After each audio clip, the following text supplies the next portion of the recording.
The Andes rise like silent sentinels across the spine of South America, ancient and indifferent. They have stood for millions of years, watching empires rise and fall beneath their shadow.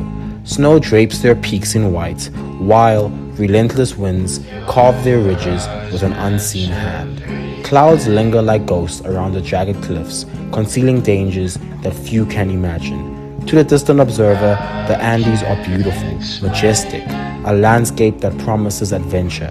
But to those who walk among them, they are unforgiving, testing the body, the mind, and the soul. On October 13th, 1972, a plane carrying a rugby team from Uruguay vanished into this frozen wilderness. Among them was a passenger named Nando Parrado. He boarded the flight with his mother and sister, expecting nothing more than a short journey across this region.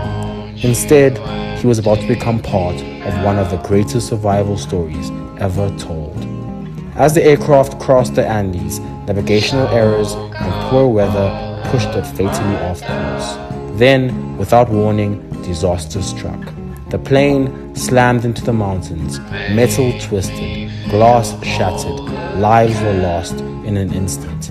The Andes had claimed another tragedy. Nando survived the impact, but barely. A severe head injury left him unconscious for days. When he finally awoke, the world he knew was gone. Around him lay wreckage scattered across a sea of snow.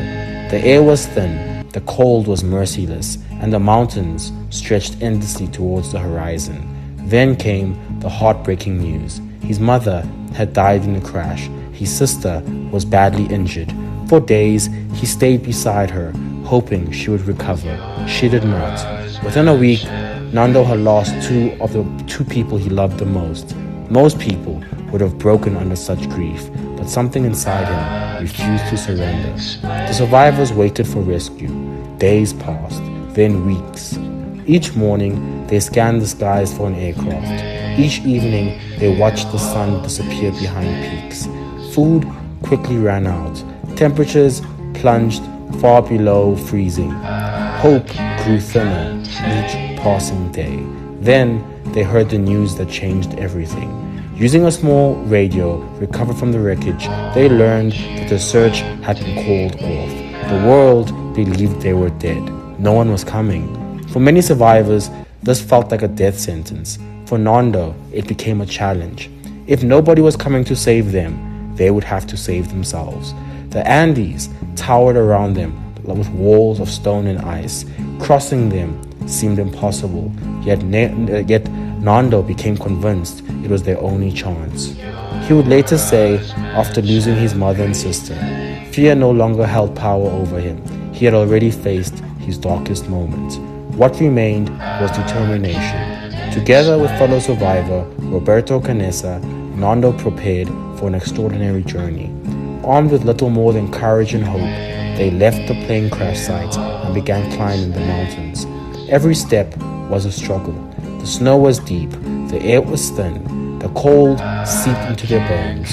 When they reached the top of one mountain, they expected to see freedom waiting on the other side. Instead, they saw countless more peaks stretching across the horizon, an ocean of mountains. The sight would have crushed most people.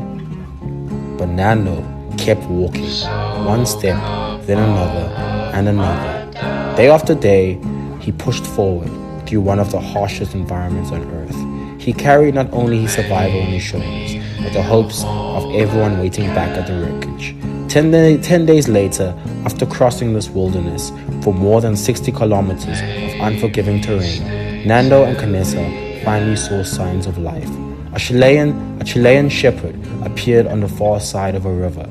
Unable to hear each other over the rushing water, Nando wrote a message explaining who they were and the survivors and where the survivors could be found. The message reached authorities. Rescue helicopters were dispatched, and after 72 days trapped in the Andes, 16 survivors were finally brought home. Today, the mountains remain unchanged. They are still ancient, still indifferent, still capable of testing anyone who dares to challenge it. But among those towering peaks, one young man proved that determination can sometimes be stronger than fear. Nando Parrado entered the Andes as a passenger, yet he emerged as a survivor. And his journey remains a reminder that even in the coldest, darkest places on earth, the human spirit can always and will always find a way. As always, thanks again for listening. And please, wonder always, but please, wonder safely. Do not forget to like and subscribe.